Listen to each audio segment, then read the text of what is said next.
मानवतावादी सांस्कृतिक चळवळ, निर्मिती विचार मंच, आम्ही भारतीय महिला मंच, निर्मिती फिल्म क्लब यांच्या वतीनं कामगार नेते कॉम्रेड गोविंद पानसरे यांच्या जयंतीनिमित्त दसरा चौकातील राजर्षी शाहू स्मारक भवन इथं कविता इन्कलाबी या काव्य मैफिलीचं आयोजन करण्यात आलं होतं. या मैफिलीच्या सुरुवातीला कॉम्रेड गोविंद पानसरे यांच्या प्रतिमेला कवी दंगलकार नितीन चंदनशिवे, शाहीर रणजित कांबळे, उमाताई पानसरे, सुनील जाधव यांनी अभिवादन केलं. यावेळी कवी दंगलकार नितीन चंदनशिवे यांनी आपल्या खास शैलीत कॉम्रेड गोविंद पानसरेंच्या विचारांचं महत्त्व सांगितलं. अण्णांच्या डोळ्यांनी इतिहास वाचायला शिकलो. त्यावेळेला माझ्या लक्षात आलं पानसरे अण्णांचं आमच्या पिढीत महत्त्व काय हे या एका वाक्यात सांगतो. आम्ही शहाणं झाल्यानंतर माझ्या लक्षात आलं एका बाजूला एका बोटावर डोंगर उचलणारा कृष्ण मोठा असेल, पण पेनाच्या टोकावर शाईच्या जोरावर मी अखंड भारताला घटनेच्या रूपाने उचलून दाखवू शकतो असं सांगणारा बाबासाहेब जास्त आमच्या काळाच्या जवळ गेला. ही पहाड्याची दृष्टी, याकडे बघण्याचा तिसरा डोळा हा अण्णांनी आम्हाला दिला. यावेळी कवी दंगलकार नितीन चंदनशिवे यांनी राज्यात सुरू असलेल्या राजकीय घडामोडीवर कविता सादर केली. असेल तो इथंच कुठेतरी असेल, असेल तो इथंच कुठेतरी असेल. सकाळी सकाळी भोंग्यावर हनुमान चाळीसा म्हणत असेल आणि हनुमान चाळीसा म्हणता म्हणता तो कट्टर हिंदू झाला असेल. असेल तो इथंच कुठेतरी असेल. कट्टर हिंदू होऊन तो मातोश्रीवर गेला असेल आणि मातोश्रीवर हिंदुत्वाचा खेळ खेळत धनुष्यबाण घेऊन तो हळूच गुवाहाटीला पळाला असेल. असेल तो इथंच कुठेतरी असेल. गुवाहाटीला गेल्यावर झाडी डोंगर हाटील बघून मोहरला असेल, पण 50 खोके एकदम ओकेच्या घोषणा ऐकून गोंधळला असेल. असेल तो इथंच कुठेतरी असेल. तो परत आला असेल. मला धरून नेतील का, मला पकडून नेतील का, माझी चौकशी होईल का, मला अटक करतील का, या भीतीनं तो कमळाच्या फुलात लपला असेल. पण कमळाच्या पाकळ्यांनी सुद्धा आवळून आवळून त्याचा पार रस काढला असेल. असेल तो इथंच कुठेतरी असेल.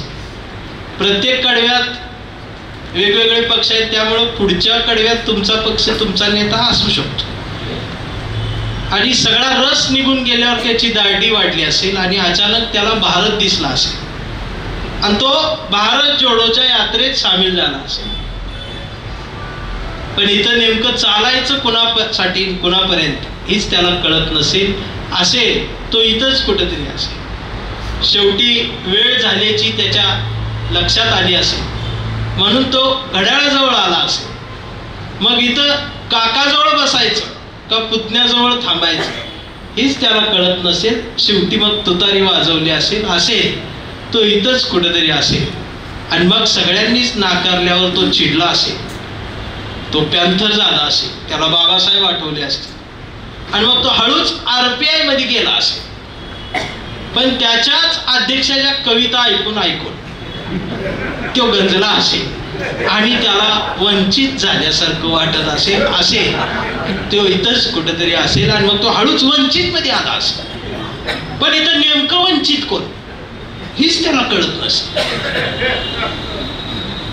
असेल तो इथंच कुठेतरी असेल आणि मग आज अण्णांच्या जयंतीला तो इन्कलाबी कविता ऐकायला आला असेल. कोपऱ्यात कुठेतरी बसला असेल आणि हा कार्यक्रम बघून तो निश्चितपणे माणूस बनेल, भारतीय बनेल ही शाश्वती देण्यासाठीचा हा कार्यक्रम होता. यावेळी शाहीर रणजित कांबळे यांनी चळवळीतल्या नेत्यांच्या हत्यांवर कविता सादर केली.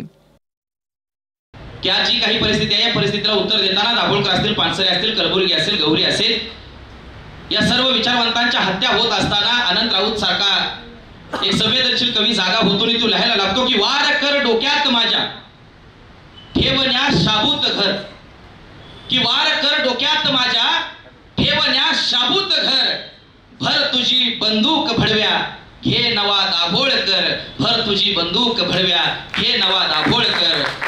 आमची मैफिल उद्याची, आमची मैफिल उद्याचा सूर्य घडवत चालली.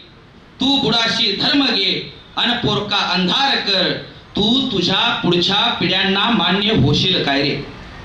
तू तुझ्या पुढच्या पिढ्यांना मान्य होशील काय रे? जर कधी उद्या त्यांनी वाचले फुले, शाहू अन आंबेडकर. घे घे भर तुझी बंदूक फडव्या. हे नवा दाभोळकर की पानसऱ्यांना गेले, त्यांना वाटलं असेल आपला विजय झाला. पानसऱ्यांना गेलेले नाहीत. पानसऱ्यांना पुन्हा नव्यानं तुमच्या आमच्या सर्वांमध्ये आहेत.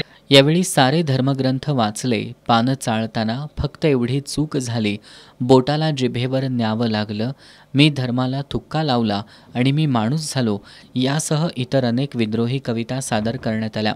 कार्यक्रमाला निमंत्रक अंतिमा कोल्हापूरकर, गंगाधर ममाणे, अरहंत मिणचेकर, सिद्धार्थ कांबळे यांच्यासह भरत लाडकर, डॉक्टर कपिल राजहंस, सुरेश केसरकर, प्राध्यापक टी.के. सरगर, डॉक्टर शोभा चाळके, ॲडव्होकेट करुणा विमल आदी उपस्थित होते.